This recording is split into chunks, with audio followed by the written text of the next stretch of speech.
Welcome to the Enchanted Stories Podcast, taking you on magical journeys and thrilling adventures. I'm your storyteller, Russell J. Fellows. Season 1, Episode 1, The Princess and the Goblin, written by George MacDonald. Chapters 1 through 8.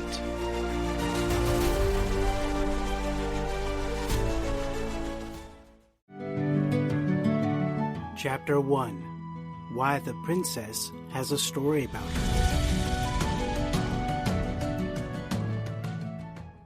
There was once a little princess whose father was a king over a great country, full of mountains and valleys. His palace was built upon one of the mountains and was very grand and beautiful.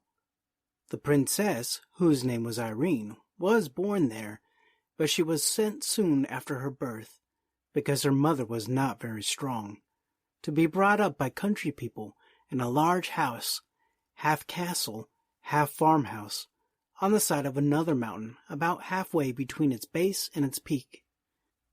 The princess was a sweet little creature, and at the time my story begins was about 8 years old, I think. But she got older very fast. Her face was fair and pretty, with eyes like two bits of night sky, each with a star dissolved in the blue. Those eyes you would have thought must have known they came from there, so often were they turned up in that direction. The ceiling of her nursery was blue, with stars in it, as like the night sky as they could make it. But I doubt if ever she saw the real sky with the stars in it, for a reason which I had better mention at once. These mountains were full of hollow places underneath, huge caverns and winding ways, some with water running through them, and some shining with all colors of the rainbow when a light was taken in. There would not have been much known about them had there not been mines there, great deep pits with long galleries and passages running off from them, which had been dug to get at the ore, of which the mountains were full. In the course of digging, the miners came upon many of these natural caverns. A few of them had far-off openings out on the other side of the mountain, or into a ravine. Now in these subterranean caverns lived a strange race of beings, called by some gnomes, by some kobolds, and by some goblins. There was a legend current in the country that at one time they lived above ground, and were very like other people. But for some reason or other, concerning which there are different legendary theories, the king had laid what they thought was too severe taxes upon them, or had required observances of them that they did not like, or had begun to treat them with more severity in some way or other, and impose stricter laws. And the consequence was that they had all disappeared from the face of the country. According to the legend, however, instead of going to some other country, they had all taken refuge in the subterranean caverns, whence they never came out but at night, and then seldom showed themselves in any numbers, and never to many people at once. It was only in the least frequented and most difficult parts of the mountain that they were said to gather, even at night in the open air. Those who had caught sight of any of them said that they had greatly altered in the course of generations, and no wonder, seeing that they lived away from the sun, in cold and wet and dark places. They were now not ordinarily ugly, but either absolutely hideous or ludicrously grotesque, both in face and form. There was no invention, they said, of the most lawless imagination expressed by pen or pencil that could surpass the extravagance of their appearance. But I suspect those who had said so had mistaken some of the animal companions for the goblins themselves, of which more by and by. The goblins themselves were not so far removed from the human as such a description would imply, and as they grew misshapen in body, they had grown in knowledge and cleverness, and now were able to do things no mortal could see the possibility of. But as they grew in cunning, they grew in mischief, and their great delight was in every way they could think of to annoy the people who lived in the open-air story above them. They had enough of affection left for each other to preserve them from being absolutely cruel, for cruelty's sake, to those who came in their way. But still, they so heartily cherished the ancestral grudge against those who occupied their former possessions, and especially against the descendants of the king, who had caused them their expulsion, that they sought every opportunity of tormenting them in ways that were as odd as their inventors. And although dwarfed and misshapen, they had strength equal to their cunning. In the process of time, they had got a king and a government of their own, whose chief business, beyond their own simple affairs, was to devise trouble for their neighbors. It will now be pretty evident why the little princess had never seen the sky at night. They were much too afraid of the goblins to let her out of the house then, even in the company with ever so many attendants. And they had good reason, as we shall see by and by.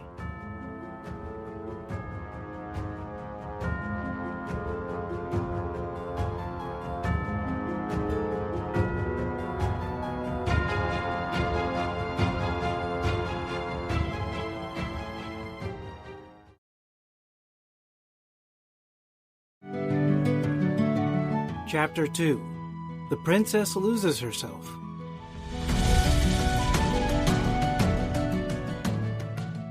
I have said the Princess Irene was about 8 years old when my story begins, and this is how it begins. One very wet day, when the mountain was covered with mist which was constantly gathering itself together into raindrops and pouring down the roofs on the great old house, whence it fell in a fringe of water from the eaves all around about it, the princess could not, of course, go out. She got very tired, so tired that even her toys could no longer amuse her. You would wonder at that if I had time to describe to you one half of the toys she had. But then, you wouldn't have the toys themselves, and that makes all the difference. You can't get tired of a thing before you have it.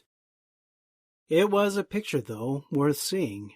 The princess sitting in the nursery with the sky ceiling over her head, at a great table covered with her toys. If the artist would like to draw this, I should advise him not to meddle with the toys. I am afraid of attempting to describe them, and I think he had better not try to draw them. He had better not. He can do 1,000 things I can't, but I don't think he could draw those toys. No man could better make the princess herself than he could, though, leaning with her back bowed into the back of the chair, her head hanging down, and her hands in her lap. Very miserable, as she would say herself, not even knowing what she would like, except where to go out and get thoroughly wet, and catch a particularly nice cold, and have to go to bed and take gruel. The next moment after you see her sitting there, her nurse goes out of the room. Even that is a change, and the princess wakes up a little and looks about her. Then she tumbles off her chair and runs out of the door. Not the same door the nurse went out of, but one which opened at the front of a curious old stair of worm-eaten oak, which looked as if never anyone had set foot upon it. She had once been up 6 steps, and that was sufficient reason, in such a day, for trying to find out what was at the top of it. Up and up she ran, such a long way it seemed to her, until she came to the top of the 3rd flight. There she found the landing was at the end of a long passage. Into this she ran. It was full of doors on each side. There were so many that she did not care to open any, but ran on to the end, where she turned into another passage, also full of doors. When she had run twice more and still saw doors and only doors about her, she began to get frightened. It was so silent, and all those doors must hide rooms with nobody in them. That was dreadful. Also, the rain made such a great trampling noise on the roof. She turned and started at full speed, her little footsteps echoing through the sounds of the rain, back for the stairs and her safe nursery. So she thought, but she had lost herself long ago. It doesn't follow that she was lost, because she had lost herself, though. She ran for some distance, turned several times, and then began to be afraid. Very soon she was sure that she had lost her way back. Rooms everywhere, and no stair. Her little heart beat as fast as her little feet ran, and a lump of tears was growing in her throat, but she was too eager, and perhaps too frightened, to cry for some time. At last, her hope failed her.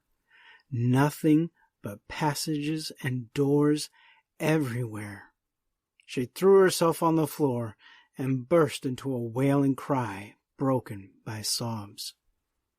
She did not cry for long, however, for she was as brave as could be expected of a princess her age. After a good cry, she got up and brushed the dust from her frock. Oh, what old dust it was! Then she wiped her eyes with her hands, for princesses don't always have their handkerchiefs in their pockets, any more than some other little girls I know of. Next, like a true princess, she resolved on going wisely to work to find her way back. She would walk through the passages and look in every direction for the stair. This she did, but without success. She went over the same ground again and again without knowing it, for the passages and doors were all alike. At last, in a corner, through a half-open door, she did see a stair. But alas, it went the wrong way. Instead of going down, it went up. Frightened as she was, however, she could not help wishing to see where yet further the stair could lead. It was very narrow, and so steep that she went on, like a four-legged creature, on her hands and feet.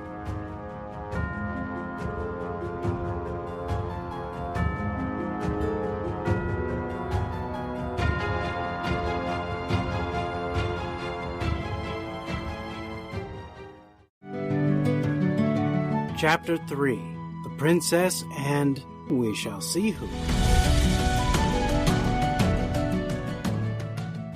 When she came to the top, she found herself in a little square place with 3 doors, 2 opposite each other, and 1 opposite the top of the stair. She stood for a moment without an idea in her little head what to do next. But as she stood, she began to hear a curious humming sound. Could it be the rain? No, it was much more gentle and even monotonous than the sound of the rain, which now she scarcely heard. The low, sweet humming sound went on, sometimes stopping for a little while and then beginning again. It was more like the hum of a very happy bee that had found a rich well of honey and some globular flower than anything else I can think of at this moment. Where could it come from? She laid her ear first to one of the doors to hearken if it was there, then to another. When she laid her ear against the 3rd door, there could be no doubt where it came from.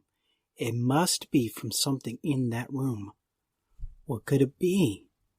She was rather afraid, but her curiosity was stronger than her fear as she opened the door very gently and peeped in.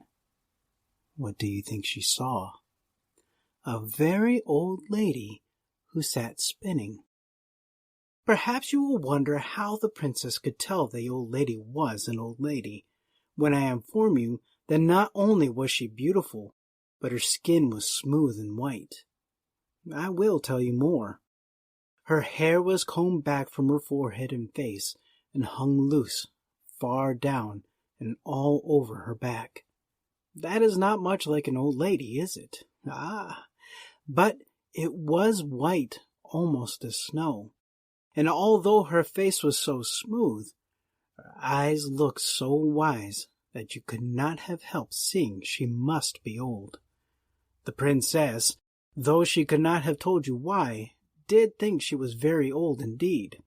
Quite 50, she said to herself. But she was rather older than that, as you shall hear.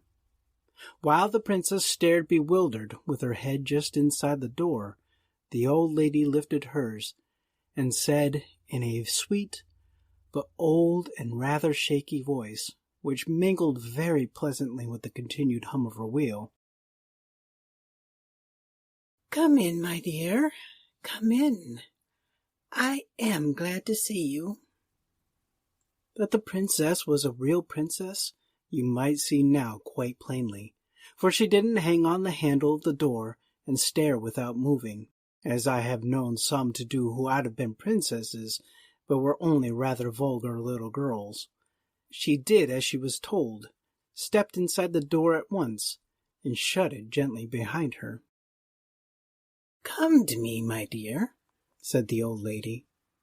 And again the princess did as she was told.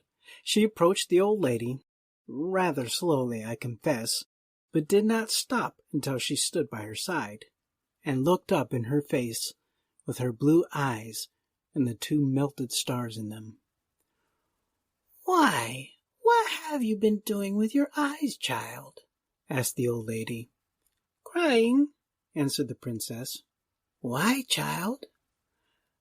"Because I couldn't find my way down again."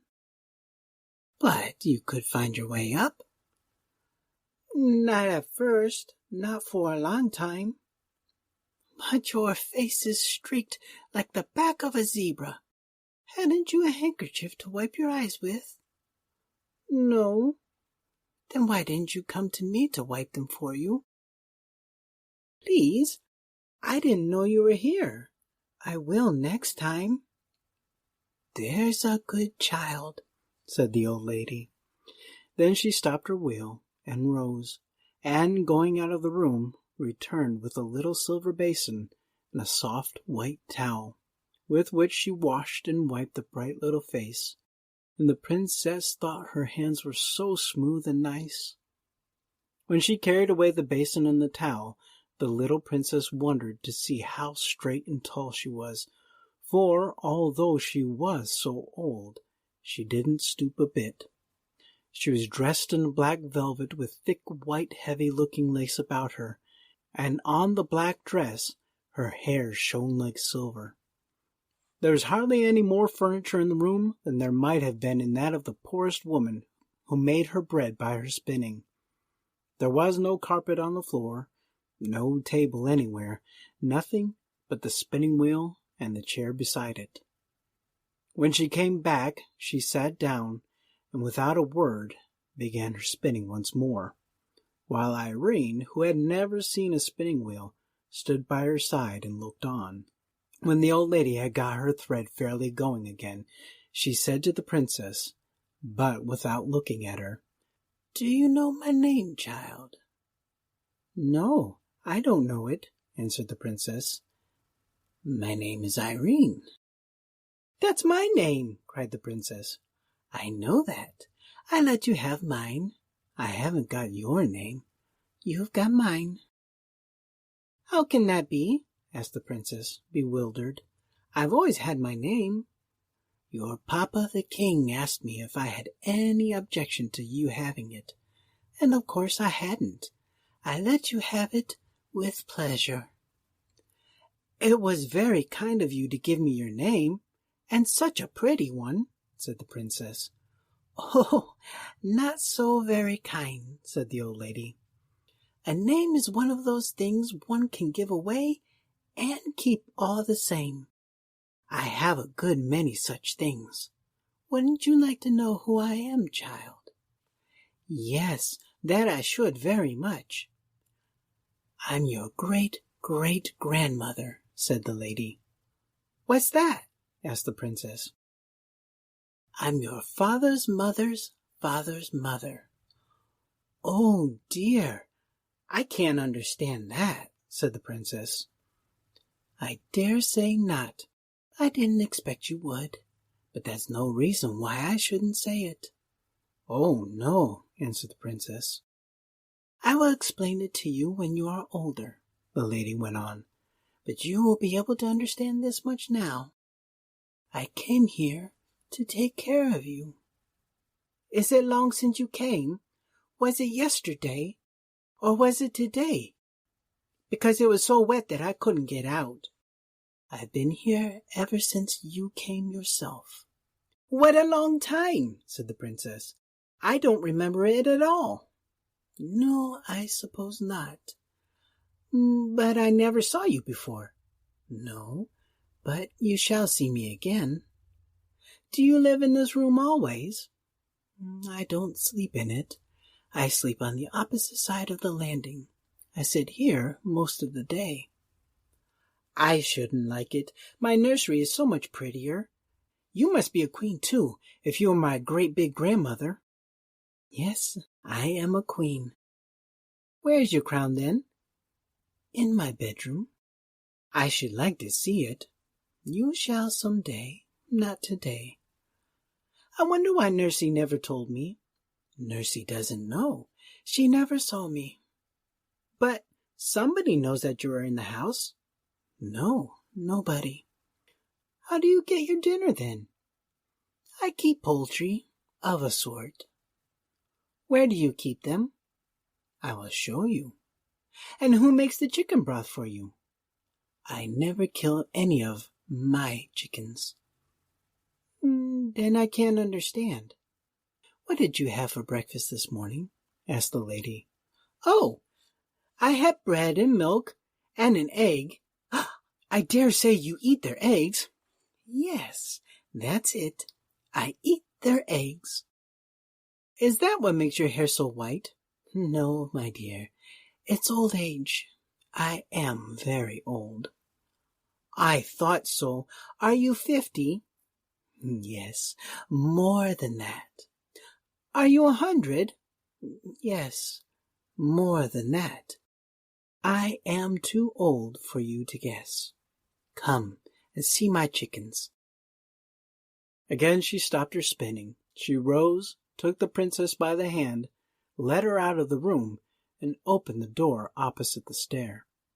The princess expected to see a lot of hens and chickens, but instead of that, she saw the blue sky first, and then the roofs of the house, with a multitude of the loveliest pigeons, mostly white, but of all colors, walking about, making bows to each other, and talking a language she could not understand.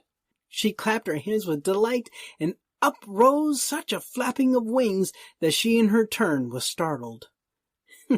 You frightened my poultry, said the old lady, smiling. And they frightened me, said the princess, smiling too. But what very nice poultry! Are the eggs nice? Yes, very nice. What a small egg spoon you must have. Wouldn't it be better to keep hens and get bigger eggs? How should I feed them, though? I see, said the princess. The pigeons feed themselves. They've got wings. Just so. If they couldn't fly, I couldn't eat their eggs. But how do you get at the eggs? Where are their nests? The lady took hold of a little loop of string in the wall at the side of the door and, lifting a shutter, showed a great many pigeonholes with nests, some with young ones, and some with eggs in them. The birds came in at the other side, and she took the eggs out on this side. She closed it again quickly, lest the young ones should get frightened. Oh, what a nice way! Cried the princess. Will you give me an egg to eat? I'm rather hungry. I will some day, but now you must go back, or Nursey will be miserable about you. I dare say she is looking for you everywhere. Except here, answered the princess. Oh, how surprised she will be when I tell her about my great-big-grandmother. Yes, that she will, said the old lady with a curious smile. Mind you tell her all about it exactly. That I will. Please, will you take me back to her? I can't go all the way, but I will take you to the top of the stair, and then you must run down quite fast into your own room." The little princess put her hand in the old lady's, who, looking this way and that, brought her to the top of the first stair, and thence to the bottom of the second, and did not leave her till she saw her halfway down the third. When she heard the cry of her nurse's pleasure at finding her, she turned and walked up the stairs again, very fast indeed for such a very great grandmother, and sat down to her spinning with another strange smile on her sweet old face. About this spinning of hers, I will tell you more another time. Guess what she was spinning.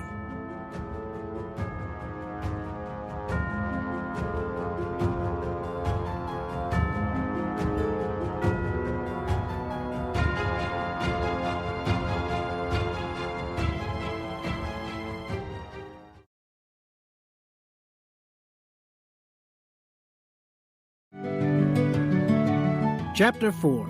What the Nurse Thought of It.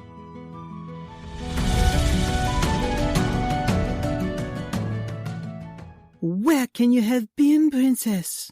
asked the nurse, taking her in her arms. "It's very unkind of you to hide away so long. I began to be afraid." Here she checked herself. "What were you afraid of, Nursey?" asked the princess. "Never mind," she answered. "Perhaps I will tell you another day. Now tell me where you have been." "I've been up a long way to see my very great, huge old grandmother," said the princess. "What do you mean by that?" asked the nurse, who thought she was making fun. "I mean that I've been a long way up and up to see my great grandmother. Ah, Nursey, you don't know what a beautiful mother of grandmothers I've got upstairs. She is such an old lady with such lovely white hair, as white as my silver cup. Now, when I think of it, I think her hair must be silver." "What nonsense you are talking, Princess," said the nurse. "I'm not talking nonsense," returned Irene, rather offended. "I will tell you all about her. She's much taller than you, and much prettier." "Oh, I dare say," remarked the nurse. "And she lives upon pigeons' eggs." "Most likely," said the nurse. "And she sits in an empty room, spinning and spinning all day long." "Not a doubt of it," said the nurse. "And she keeps her crown in her bedroom." "Of course, quite the proper place to keep her crown in. She wears it in bed, I'll be bound." "She didn't say that, and I don't think she does. That wouldn't be comfortable, would it? I don't think my papa wears his crown for a nightcap. Does he, Nursey?" "I never asked him. I dare say he does." "And she's been there ever since I came, ever so many years." "Anybody could have told you that," said the nurse, who did not believe a word Irene was saying. "Why didn't you tell me then?" "There was no necessity. You can make it all up for yourself." "You don't believe me, then?" exclaimed the princess, astonished and angry, as she well might be. "Did you expect me to believe you, Princess?" asked the nurse coldly. "I know princesses are in the habit of telling make-believes, but you are the first I ever heard of who expected to have them believed," she added, seeing that the child was strangely in earnest. The princess burst into tears. "Well, I must say," remarked the nurse, now thoroughly vexed with her for crying, "it is not all becoming in the princess to tell stories and expect to be believed just because she is a princess." "But it's quite true, I tell you." "You've dreamt it then, child." "No, I didn't dream it. I went upstairs and I lost myself. And if I hadn't found that beautiful lady, I should never have found myself. Oh, I dare say." "Well, you just come up with me and see if I'm not telling the truth." "Indeed, I have other work to do. It's your dinner time, and I won't have any more such nonsense." The princess wiped her eyes, and her face grew so hot that they were soon quite dry. She sat down to her dinner, but ate next to nothing. Not to be believed does not at all agree with princesses, for a real princess can tell a lie. So all the afternoon she did not speak a word. Only when the nurse spoke to her, she answered her. For a real princess is never rude, even when she does well to be offended. Of course, the nurse was not comfortable in her mind. Not that she suspected the least truth in Irene's story, but that she loved her dearly and was vexed for herself for having been cross to her.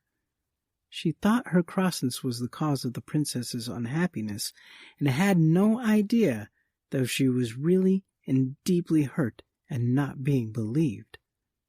But as it became more and more plain during the evening in her every motion and look, that, although she tried to amuse herself with her toys, her heart was too vexed and troubled to enjoy them, her nurse's discomfort grew and grew. When bedtime came, she undressed and laid her down, but the child, instead of holding up her little mouth to be kissed, turned away from her and lay still. The nurse's heart gave way altogether, and she began to cry. At the sound of her first sob, the princess turned again and held her face to kiss her as usual. But the nurse had a handkerchief to her eyes and did not see the movement. "Nursey," said the princess, "why won't you believe me?" "Because I can't believe you," said the nurse, getting angry again. "Ah, then you can't help it," said Irene, "and I will not be vexed with you any more. I will give you a kiss and go to sleep." "You little angel," cried the nurse, and caught her out of bed and walked about the room with her in her arms, kissing and hugging her. "You will let me take you to see my dear old great big grandmother, won't you?" said the princess as she laid her down again. "And you won't say I'm ugly any more, will you, princess?" "Nursey, I never said you were ugly. What can you mean?" "Well, if you didn't say it, you meant it." "Indeed, I never did." "You said I wasn't so pretty as that." "As my beautiful grandmother? Well, yes, I did say that, and I say it again, for it's quite true." "Then I do think you are unkind," said the nurse, and put her handkerchief to her eyes again. "Nursey, dear, everybody can't be as beautiful as every other body, you know.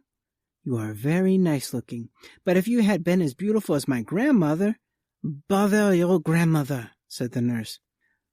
"Nurse, that's very rude. You are not fit to be spoken to till you can behave better." The princess turned away once more, and again the nurse was ashamed of herself. "I'm sure I beg your pardon, princess," she said, though still in an offended tone. But the princess let the tone pass, and heeded only the words. "You won't say it again, I am sure," she answered, once more turning toward her nurse. "I was only going to say, if you had been twice as nice-looking as you are, some king or other would have married you, and then what would have become of me?" "You are an angel," repeated the nurse, again embracing her. "Now," insisted Irene, "you will come and see my grandmother, won't you?" "I will go with you anywhere you like, my cherub," she answered, and in 2 minutes the weary princess was fast asleep.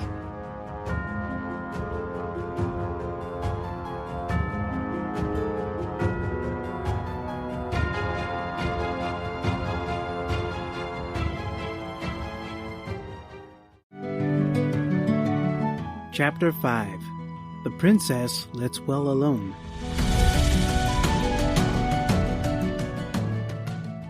When she woke the next morning, the first thing she heard was the rain still falling.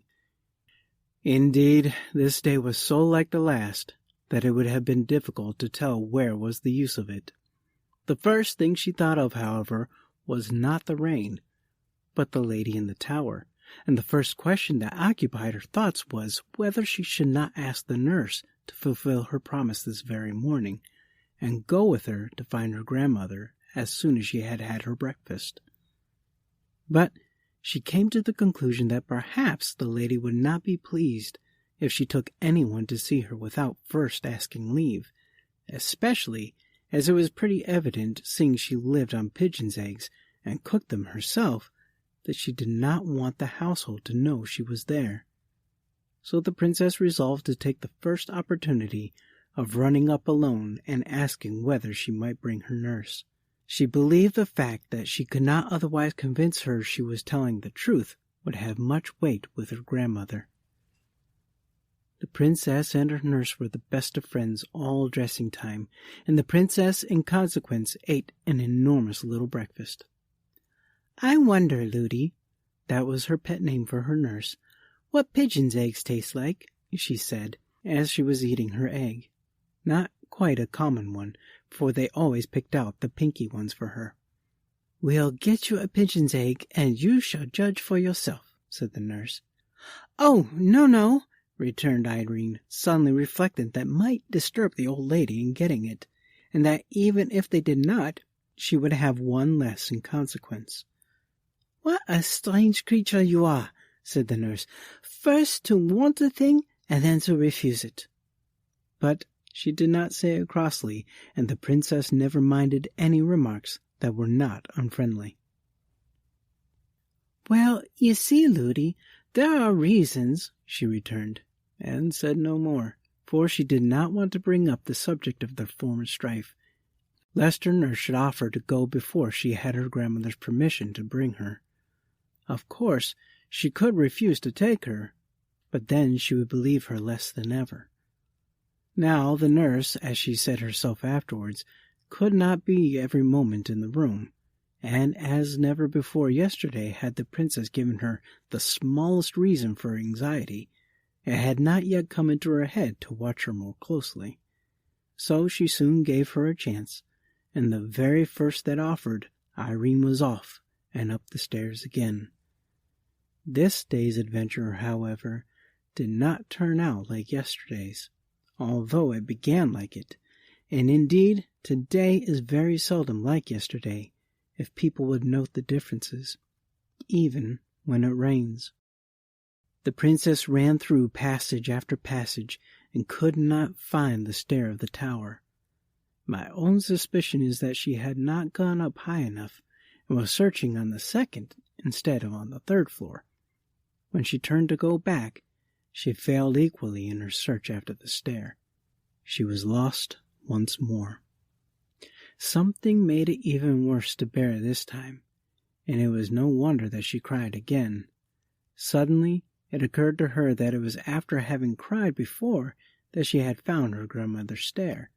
She got up at once, wiped her eyes, and started upon a fresh quest. This time, although she did not find what she hoped, she found what was next best. She did not come on a stair that went up, but she came upon one that went down. It was evidently not the stair she had come up, yet it was a good deal better than none. So down she went, and was singing merrily before she had reached the bottom. There, to her surprise, she found herself in the kitchen. Although she was not allowed to go there alone, her nurse had often taken her, and she was a great favorite with the servants. So there was a general rush at her the moment she appeared, for everyone wanted to have her. And the report of where she was soon reached the nurse's ears. She came at once to fetch her, but she never suspected how she had got there, and the princess kept her own counsel. Her failure to find the old lady not only disappointed her, but made her very thoughtful. Sometimes she came almost to the nurse's opinion that she had dreamed all about her, but that fancy never lasted long. She wondered much whether she should ever see her again, and thought it very sad not to have been able to find her when she particularly wanted her. She resolved to say nothing more to her nurse on the subject, seeing it was so little in her power to prove her words.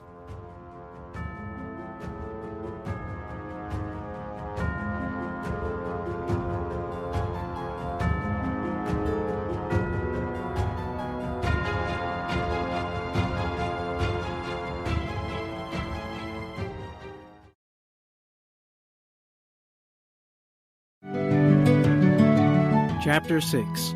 The Little Miner.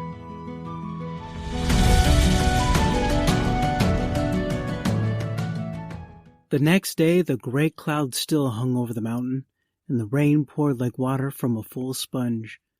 The princess was very fond of being out of doors, and she nearly cried when she saw the weather was no better. But the mist was not of such a dark dingy gray. There was light in it, and as the hours went on, it grew brighter and brighter until it was almost too brilliant to look at. And late in the afternoon, the sun broke out so gloriously that Irene clapped her hands, crying, See, Ludi, the sun has had his face washed. Look how bright he is. Do get my hat and let us go for a walk. Oh dear, how happy I am. Ludi was very glad to please the princess. She got her hat and cloak, and they set out together for a walk up the mountain, for the road was so hard and steep that the water could not rest upon it, and it was always dry enough for walking a few minutes after the rain ceased. The clouds were rolling away in broken pieces, like great over-woolly sheep, whose wool the sun had bleached till it was almost too white for the eyes to bear. Between them, the sky shone with a deeper and purer blue because of the rain.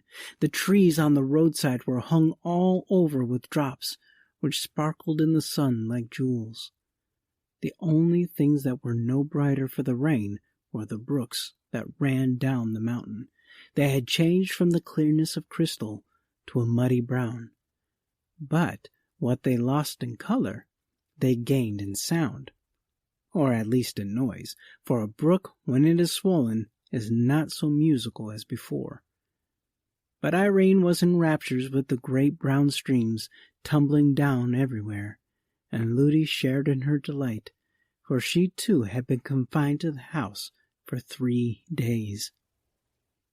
At length she observed that the sun was getting low, and said it was time to be going back.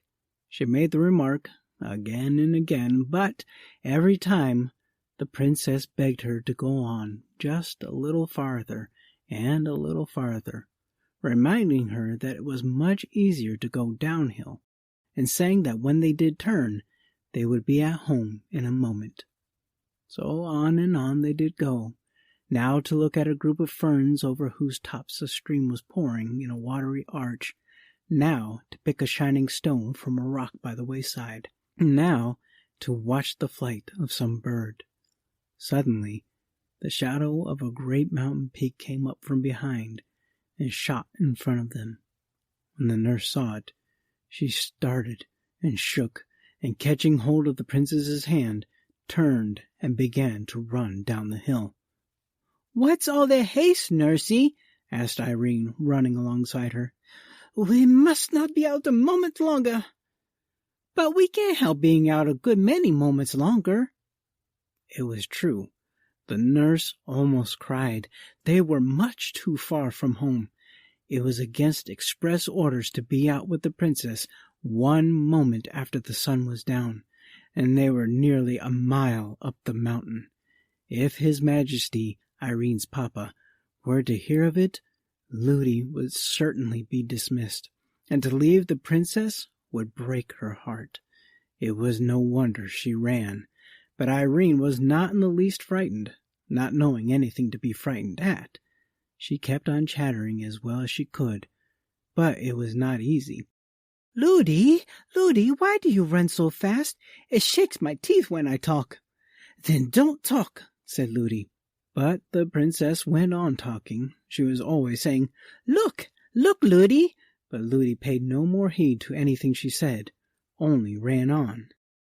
Look, Ludi, don't you see that funny man peeping over the rock?" Ludi only ran the faster. They had to pass the rock, and when they came nearer, the The princess saw it was only a lump on the rock itself she had taken for a man. "Look, look, Ludi! There's such a curious creature at the foot of the old tree. Look at it, Ludi. It makes faces at us, I do think." Ludi gave a stifled cry and ran faster still, so fast that Irene's little legs could not keep up with her, and she fell with a crash. It was a hard downhill road, and she had been running very fast, so it was no wonder she began to cry. This put the nurse nearly beside herself, but all she could do was to run on the moment she got the princess on her feet again. "Who's laughing at me?" said the princess, trying to keep in her sobs and running too fast for her grazed knees. "Nobody, child," said the nurse, almost angrily.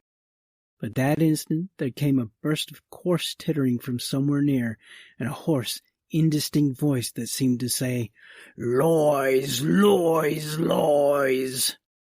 "Oh!" cried the nurse with a sigh that was almost a scream, and ran on faster than ever. "Nursey, Ludi, I can't run any more. Do let us walk a bit." "What am I to you?" said the nurse. "Here, I will carry you." She caught her up, but found her much too heavy to run with, and had to set her down again. Then she looked wildly about her, gave a great cry, and said, "We've taken the wrong turning somewhere. I don't know where we are.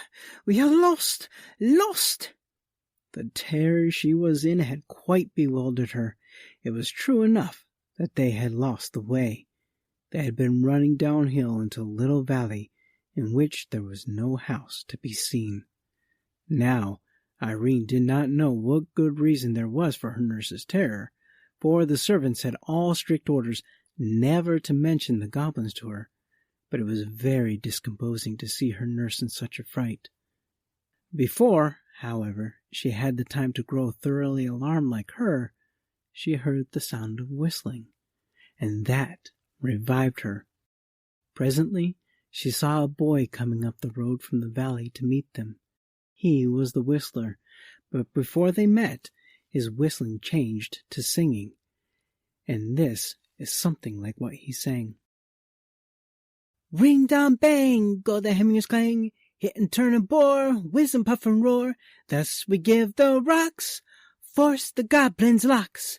See the shining ore, 1, 2, 3, bright as gold can be. 4, 5, 6, shovels mad as picks. 7, 8, 9, let your lap in mine. 10, 11, 12, Lucy hold the helve. Where the merry minor boys make the goblins hold the noise." "I wish you would hold your noise," said the nurse rudely, for the very word goblin at such a time and in such a place made her tremble. It would bring the goblins upon them to a certainty, she thought, to defy them in that way. But whether the boy heard her or not, he did not stop his singing.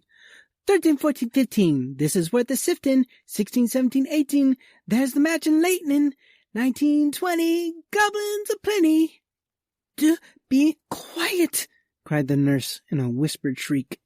But the boy, who was now close at hand, still went on. "Hush, gush, scurry, there you go in a hurry. Gobble, gobble, goblin, there you go wobbling. Hobble, hobble, hobbling, cobble, cobble, cobbling. Hob, bob, goblin, hooah!" "There," said the boy, as he stood opposite them. "There, that'll do for them. They can't bear singing, and they can't stand that song. They can't sing themselves, for they have no more voice than a crow, and they don't like other people to sing." The boy was dressed in a miner's dress, with a curious cap on his head. It was a very nice-looking boy, with eyes as dark as the mines in which he worked, and as sparkling as the crystals in the rocks. He was about 12 years old. His face was almost too pale for beauty, which came from him being so little in the open air in the sunlight, for even vegetables grown in the dark are white. But he looked happy, merry indeed, perhaps at the thought of having routed the goblins, and his bearing as he stood before them had nothing clownish or rude about it. "I saw them," he went on, "as I came up, and I'm very glad I did. I knew they were after somebody, but I couldn't see who it was. They won't touch you so long as I'm with you." "Why, who are you?" asked the nurse, offended at the freedom with which he spoke to them. I'm Peter's son. Who's Peter? Peter the miner? I don't know him. I'm his son, though. And why should the goblins mind you, pray? Because I don't mind them. I'm used to them. What difference does that make? If you're not afraid of them, they're afraid of you. I'm not afraid of them, that's all. But it's all that's wanted. Up here, that is. It's a different thing down there. They won't always mind that song even, down there. And if anyone sings it, they stand grinning at him awfully. And if he gets frightened and misses a word, or says a wrong one, oh, don't they give it him? What do they give to him? Asked Irene with a trembling voice. Don't go frightening the princess, said the nurse. The princess? Repeated the little miner, taking off his curious cap. I beg your pardon, but you oughtn't be out so late. Everybody knows that's against the law. Yes, indeed it is, said the nurse, beginning to cry again, and I shall have to suffer for it. What does that matter? Said the boy. It must be your fault. It is the princess who will suffer for it. I hope they didn't hear you call her the princess. If they did, they're sure to know her again. They're awfully sharp. Ludi, Ludi, cried the princess, take me home. Don't go on like that, said the nurse to the boy almost fiercely. How could I help it? I lost my way. You shouldn't have been out so late. You wouldn't have lost your way if you hadn't been frightened, said the boy. Come along. I'll soon set you right again. Shall I carry your little highness? Impertinence, murmured the nurse, but she did not say it aloud, for she thought if she made him angry, he might take his revenge by telling someone belonging to the house, and then it would be sure to come to the king's ears. No, thank you, said Irene. I can walk very well, though I can't run so fast as Nursey. If you will give me one hand, Ludi will give me another, and then I shall go on famously. They soon had her between them, holding a hand of each. Now let's run, said the nurse. No, no, said the little miner. That's the worst thing you can do. If you hadn't run before, you would not have lost your way, and if you run now, they'll be after you in a moment. I don't want to run, said Irene. You don't think of me, said the nurse. Yes, I do, Ludi. The boy says they won't touch us if we don't run. Yes, but if they know at the house that I've kept you out so late, I shall be turned away, and that would break my heart. Turned away, Ludi? Who would turn you away? Your papa, child. But I'll tell him it was all my fault, and you know it was, Ludi. He won't mind that, I'm sure he won't. Then I'll cry, and I'll go down on my knees to him and beg him not to take away my dear old Ludi. The nurse was comforted at hearing this, and said no more. They went on, walking pretty fast, but taking care not to run a step. I want to talk to you, said Irene to the little miner, but it's so awkward, I don't know your name. My name's Curdy, little princess. What a funny name, Curdy. What more?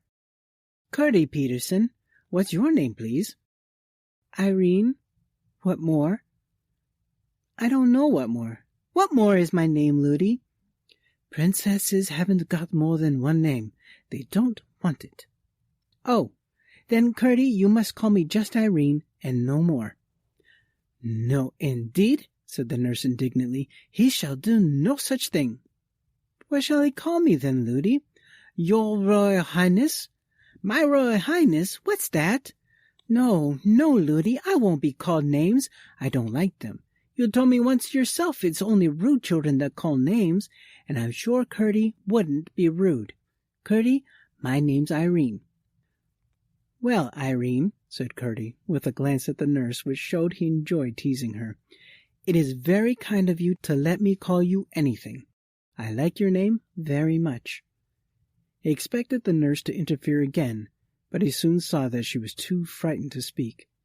She was staring at something a few yards before them in the middle of the path, where it narrowed between rocks so that only one could pass at a time. It is very much kinder for you to go out of your way to take us home, said Irene. I'm not going out of my way yet, said Curdie. It's on the other side of those rocks. The path turns off to my father's. You wouldn't think of leaving us till we're safe home, I'm sure, gasped the nurse. Of course not, said Curdie. You dear, good, kind Curdie, I'll give you a kiss when we get home, said the princess. The nurse gave her a great pull by the hand she held, but at that instant, the something in the middle of the way, which had looked like a great lump of earth brought down by the rain, began to move. One after another, as shot out 4 long things, like 2 arms and 2 legs, but it was now too dark to tell what they were. The nurse began to tremble from head to foot. Irene clasped Curdie's hand yet faster, and Curdie began to sing again. 1, 2, hit and hew. 3, 4, blast and bore. 5, 6, there's a fix. 7, 8, hold it straight. 9, 10, hit again. Hurry, scurry, bother, smother, there's a toad in the road. Smash it, squash it, fry it, dry it. You're another, up and off. There's enough. Hurrah! As he uttered the last words, Curdie let go hold of his companion and rushed at the thing in the road, as if he would trample it under his feet. It gave a great spring and ran straight up one of the rocks, like a huge spider. Curdie turned his back, laughing, and took Irene's hand again. She grasped his very tight, but said nothing till they had passed the rocks.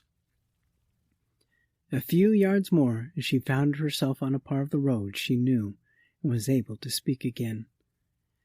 Do you know, Curdie, I don't quite like your song. It sounds to me rather rude, she said. Well, perhaps it is, answered Curdie. I never thought of that. It's a way we have. We do it because they don't like it. Who doesn't like it? The Cobbs, as we call 'em. Don't, said the nurse. Why not? Said Curdie.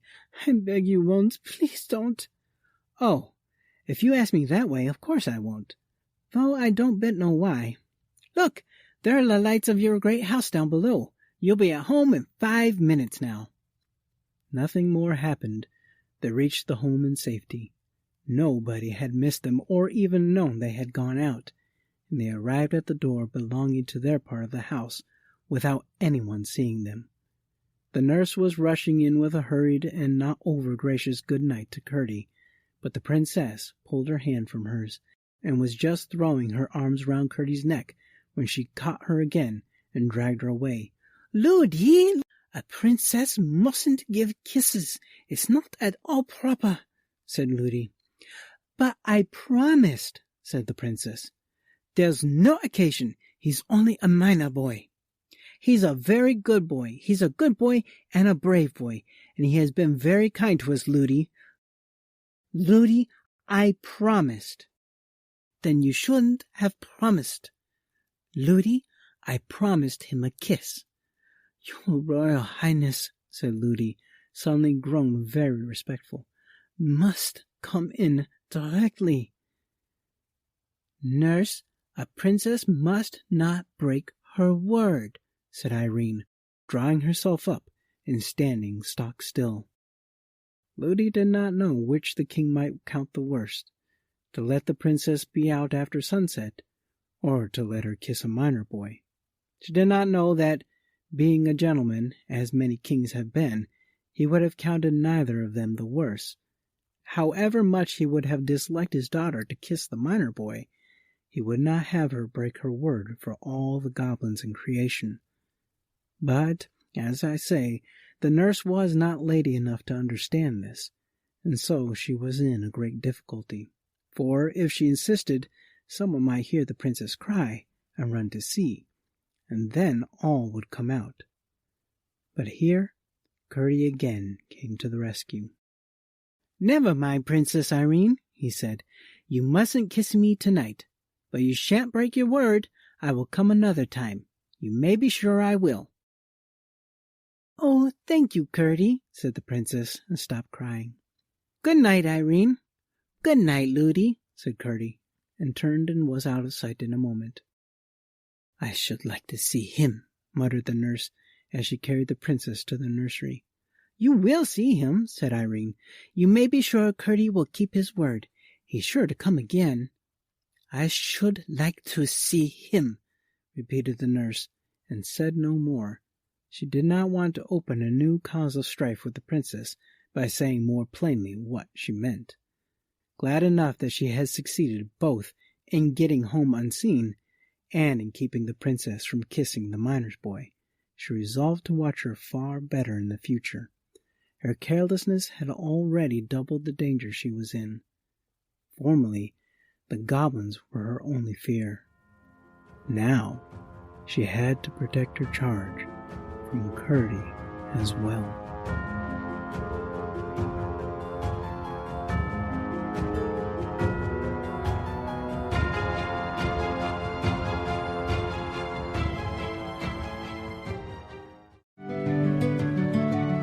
Chapter 7.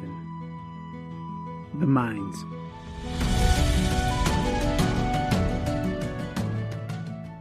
Curdie went home whistling. He resolved to say nothing about the princess for fear of getting the nurse into trouble. For while he enjoyed teasing her because of her absurdity, he was careful not to do her any harm. He saw no more of the goblins, and was soon fast asleep in his bed. He woke in the middle of the night and thought he heard curious noises outside. He sat up and listened, then got up and, opening the door very quietly, went out.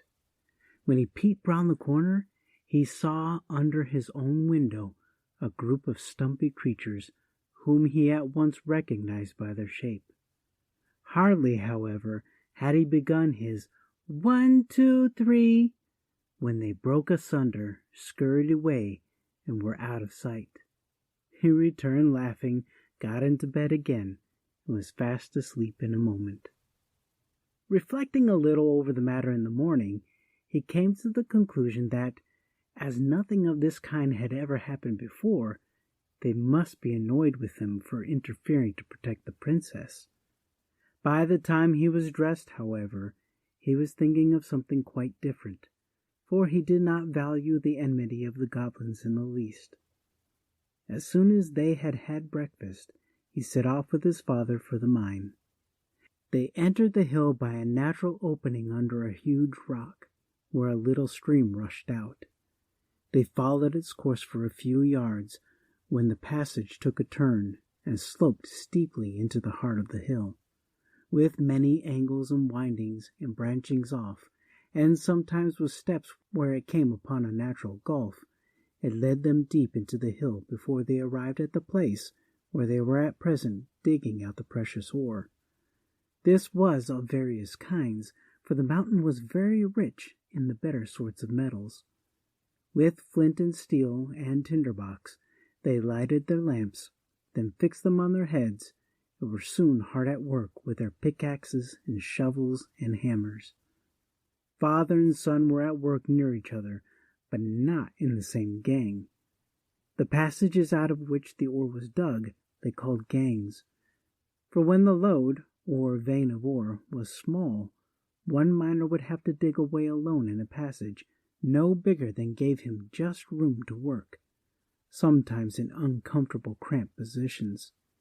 If they stopped for a moment, they could hear everywhere around them, some nearer, some farther off, the sounds of their companions burrowing away in all directions in the inside of the great mountain.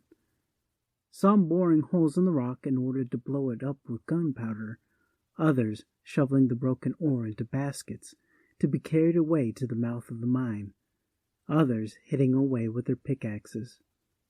Sometimes, if the miner was in a very lonely part, he would hear only a tap-tapping, no louder than that of a woodpecker, for the sound would come from a great distance off through the solid mountain rock. The work was hard at best, for it was very warm underground, but it was not particularly unpleasant. And some of the miners, when they wanted to earn a little more money for a particular purpose, would stop behind the rest and work all night. But you cannot tell night from day down there, except from feeling tired and sleepy, for no light of the sun ever came into those gloomy regions. Some, who had thus remained behind during the night, although certain there were none of their companions at work, would declare the next morning that they heard, every time they halted for a moment to take a breath, a tapping all about them, as if the mountain were then more full of miners than ever it was during the day. And some, in consequence, would never stay overnight, for all knew those were the sounds of the goblins. They worked only at night, for the miners' night was the goblins' day. Indeed, the greater number of the miners were afraid of the goblins, for there were strange stories well known amongst them of the treatment some had received, whom the goblins had surprised at their work during the night. The more courageous of them, however, amongst them Peter Peterson and Curdy, who in this took after his father, had stayed in the mine all night again and again, and although they had several times encountered a few stray goblins, had never yet failed in driving them away. As I have indicated already, the chief defense against them was verse, for they hated verse of every kind, and some kinds they could not endure at all. I suspect they could not make any themselves, and that was why they disliked it so much. At all events, those who were most afraid of them were those who could neither make verses themselves, nor remember the verses that other people made for them, while those who were never afraid were those who could make verses for themselves. For although there were certain old rhymes which were very effectual, yet it was well known that a new rhyme, if of the right sort, was even more distasteful to them, and therefore more effectual in putting them to flight. Perhaps my readers may be wondering what the goblins could be about, working all night long, seeing they never carried up the ore and sold it. But when I have informed them concerning what Curdy learned the very next night, they will be able to understand. For Curdy had determined, if his father would permit him, to remain there alone this night, and that for two reasons. First, he wanted to get extra wages that he might buy a very warm red petticoat for his mother, who had begun to complain of the cold of the mountain air sooner than usual this autumn. And second, he had just a faint hope of finding out what the goblins were about under his window the night before. When he told his father, he made no objection, for he had great confidence in his boy's courage and resources. "I'm sorry I can't stay with you," said Peter, "but I want to go and pay the parson a visit this evening. And besides, I've had a bit of a headache all day." "I'm sorry for that, Father," said Curdy. "Oh, it's not much. You'll be sure to take care of yourself, won't you?" "Yes, Father, I will. I'll keep a sharp lookout, I promise you." Curdy was the only one who remained in the mine. About 6 o'clock, the rest went away, everyone bidding him good night and telling him to take care of himself, for he was a great favorite with them all. "Don't forget your rhymes," said one. "No, no," answered Curdy.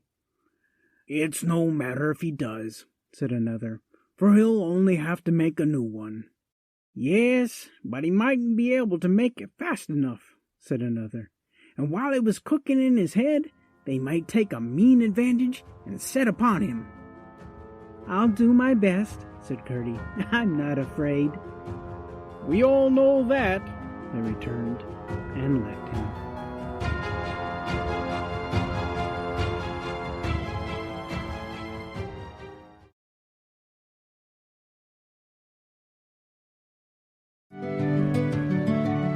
Chapter 8. The Goblins.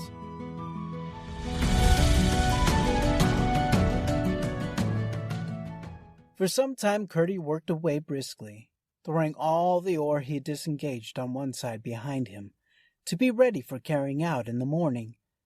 He heard a good deal of goblin tapping, but it all sounded far away in the hill, and he paid it little heed. Towards midnight he began to feel rather hungry, so he dropped his pickaxe, got out a lump of bread, which in the morning he had laid in a damp hole in the rock, sat down on a heap of ore, and ate his supper. Then he leaned back for 5 minutes' rest before beginning his work again, and laid his head against the rock. He had not kept that position for 1 minute before he heard something which made him sharpen his ears. It sounded like a voice inside the rock. After a while he heard it again. It was a goblin voice. There could be no doubt about that. And this time he could make out the words. "Hadn't we better be moving?" it said. A rougher and deeper voice replied, "There's no hurry. That wretched little mole won't be through tonight, if he work ever so hard. He's not by any means at the thinnest place." "But you still think the load does come through to our house?" said the first voice. "Yes, but a good bit farther on than he's got to yet. If he had struck a stroke more to the side, just here," said the goblin, tapping the very stone, as it seemed to Curdie, against which his head lay, "he would have been through. But he's a couple of yards past it now, and if he followed the load it will be a week before it leads him in. You see it back there, a long way. Still, perhaps in case of accident, it would be as well to be getting out of this. Elfer, you'll take the great chest. That's your business, you know." "Yes, Dad," said a third voice. "But you must help me get it on my back. It's awfully heavy, you know." "Well, it isn't just a bag of smoke, I admit. But you're as strong as a mountain Elfer." "You say so, Dad. I think myself I'm all right, but I could carry 10 times as much if it wasn't for my feet." "That is your weak point, I confess, my boy." "Ain't it yours too, Father?" "Well, to be honest, it's a goblin's weakness. Why they come so soft, I declare I haven't an idea." "Especially when your head's so hard, you know, Father." "Yes, my boy, the goblin's glory is his head. To think how the fellows up above there have to put on helmets and things when they go fighting." "But why don't we wear shoes like him, Father? I should like it, especially when I've got a chest like that on my head." "Well, you see, it's not the fashion. The king never wears shoes." "The Queen does." "Yes, but that's for distinction. The first queen, you see, I mean the king's first wife, wore shoes, of course, because she came from upstairs. And so when she died, the next queen would not be inferior to her, as she called it, and would wear shoes too. It was all pride. She is the hardest in forbidding them to the rest of the women." "I'm sure I wouldn't wear them. No, not for that I wouldn't," said the first voice, which was evidently that of the mother of the family. "I can't think why either of them should." "Didn't I tell you that the first was from upstairs?" said the other. "That was the only silly thing I ever knew His Majesty guilty of. Why should he marry an outlandish woman like that? One of our natural enemies, too." "I suppose he fell in love with her." "Oh, he's just as happy now with one of his own people." "Did she die very soon? They didn't tease her to death, did they?" "Oh, dear, no. The king worshipped her very footmarks." "What made her die, then? Didn't the heir agree with her?" "She died when the young prince was born." "How silly of her! We never do that. It must have been because she wore shoes." "I don't know about that." "Why do they wear shoes up there?" "Ah, now that's a sensible question, and I will answer it. But in order to do so, I must first tell you a secret. I once saw the queen's feet." "Without her shoes?" "Yes, without her shoes." "No. Did you? How was it?" "Never you mind how it was. She didn't know I saw them. And what do you think? They had toes." "Toes? What's that?" You may well ask. I should never have known if I had not seen the queen's feet. Just imagine, the ends of her feet were split up into 5 or 6 thin pieces. Oh, horrid! How could the king have fallen in love with her? You forget that she wore shoes. That is just why she wore them. That is why all the men, and women too, upstairs wear shoes. They can't bear the sight of their own feet without them. Ah, now I understand. If you ever wish for shoes again, Helfer, I'll hit your feet, I will. No, no, Mother, pray don't. Then don't you? But with such a big box on my head. A horrid scream followed, which Curdie interpreted as in reply to a blow from his mother upon the feet of her eldest goblin. Well, I never knew so much before, remarked a fourth voice. Your knowledge is not universal quite yet, said the father. You were only 50 last month. Mind you see to the bed and bedding. As soon as we've finished our supper, we'll be up and going. What are you laughing at, husband? I'm laughing to think what a mess the miners will find themselves in, somewhere before this day 10 years. Why, what do you mean? Oh, nothing. Oh, yes, you do mean something. You always do mean something. It's more than you do then, wife. That may be, but it's not more than I can find out, you know. Ha, ha, ha, ha. You're a sharp one. What a mother you've got, Helfer. Yes, Father. Well, I suppose I must tell you. They're all at the palace consulting about it tonight, and as soon as we've got away from this thin place, I'm going there to hear what night they fix upon. I should like to see that young ruffian there on the other side, struggling in the agonies of... He dropped his voice so low that Curdie could only hear a growl. The growl went on in a low bass for a good while, as inarticulate as if the goblin's tongue had been a sausage, and it was not until his wife spoke again that it rose to its former pitch. "But what shall we do when you're at the palace?" she asked.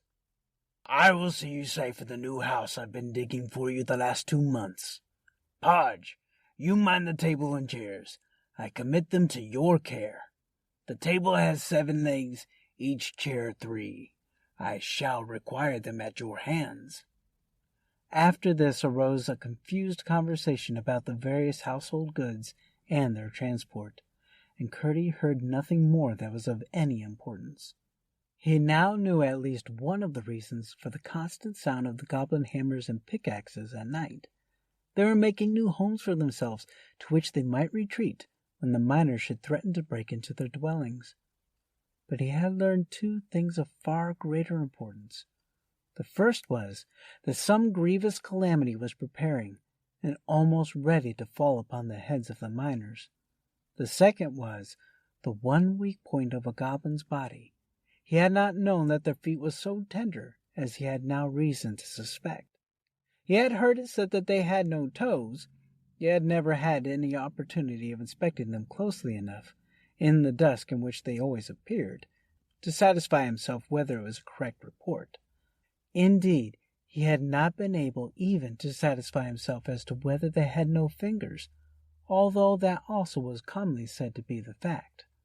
One of the miners, indeed, who had had more schooling than the rest, was wont to argue that such must have been the primordial condition of humanity, and that education in handicraft had developed both toes and fingers, with which proposition Curdie had once heard his father sarcastically agree, alleging in support of it the probability that babies' gloves were a traditional remnant of that old state of things, while the stockings of all ages, no regard being paid in them to the toes, pointed in the same direction. But what was of importance was the fact concerning the softness of the goblin feet, which he foresaw might be useful to all miners. What he had to do in the meantime, however, was to discover, if possible, the special evil design the goblins had now in their heads. Although he knew all the gangs and all the natural galleries with which they communicated in the mine part of the mountain, he had not the least idea where the palace of the King of the Gnomes was. Otherwise, he would have set out at once on the enterprise of discovering what the said design was. He judged, and rightly, that it must lie in a farther part of the mountain, between which and the mine there was as yet no communication. There must be one nearly completed, however, for it could be but a thin partition which now separated them. If only he could get through in time to follow the goblins as they retreated. A few blows would doubtless be sufficient, just where his ear now lay, but if he attempted to strike there with his pickaxe, he would only hasten the departure of the family, put them on their guard, and perhaps lose their involuntary guidance. He therefore began to feel the wall with his hands, and soon found that some of the stones were loose enough to be drawn out with little noise. Laying hold of a large one with both his hands, he drew it gently out and let it down softly. "What was that noise?" said the goblin father. Curdie blew out his light, lest it should shine through. "It must be that one miner that stayed behind the rest," said the mother. "No, he's been gone a good while. I haven't heard a blow for an hour. Besides, it wasn't like that." "Then I suppose it must have been a stone carried down the broken side." "Perhaps. It will have more room by and by." Curdie kept quite still. After a little while, hearing nothing but the sounds of their preparations for departure, mingled with an occasional word of direction, and anxious to know whether the removal of the stone had made an opening into the goblin's house, he put in his hand to feel. It went in a good way, and then came in contact with something soft. He had but a moment to feel it over, it was so quickly withdrawn. It was one of the toeless goblin feet. The owner of it gave a cry of fright. "What's the matter, Helfer?" asked his mother. "A beast came out of the wall and licked my foot." "Nonsense! There are no wild beasts in our country," said the father. "But it was, father. I felt it." "Nonsense, I say. Will you malign your native realms and reduce them to a level with the country upstairs, that is swarming with wild beasts of every description?" "But I did feel it, father." "I tell you, hold your tongue. You are no patriot." Curdie suppressed his laughter and lay still as a mouse, but no stiller. For every moment he kept nibbling away with his fingers at the edges of the hole. He was slowly making it bigger, for here the rock had been very much shattered with the blasting. There seemed to be a good many in the family, to judge from the mass of confused talk which now and then came through the hole. But when all were speaking together, and just as if they had bottle brushes, each at least one, in their throats, it was not easy to make out much that was said. At length he heard once more what the father goblin was saying. "Now then," he said, "get your bundles on your backs. Here, Helfer, I'll help you up with your chest." "I wish it was my chest, father." "Your turn will come in good time enough. Make haste. I must go to the meeting at the palace tonight. When that's over, we can come back and clear out the last of the things before our enemies return in the morning. Now, light your torches and come along. What a distinction it is to provide our own light, instead of being dependent on a thing hung up in the air. A most disagreeable contrivance, intended no doubt to blind us when we venture out under its baleful influence. Quite glaring and vulgar, I call it, though no doubt useful to poor creatures who haven't the wit to make light for themselves." Curdie could hardly keep himself from calling out through to know whether they made the fire to light the torches by. But a moment's reflection showed him that they would have said that they did, inasmuch as they struck two stones together, and the fire came.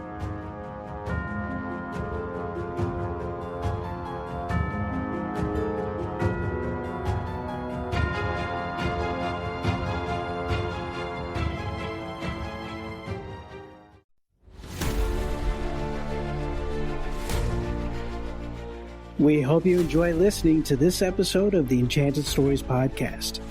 The text of the stories shared on this podcast are in the public domain. This recording, however, is property of the Enchanted Stories Podcast. Any use or reproduction of this recording is strictly prohibited without the express written permission of Russell J. Fellows.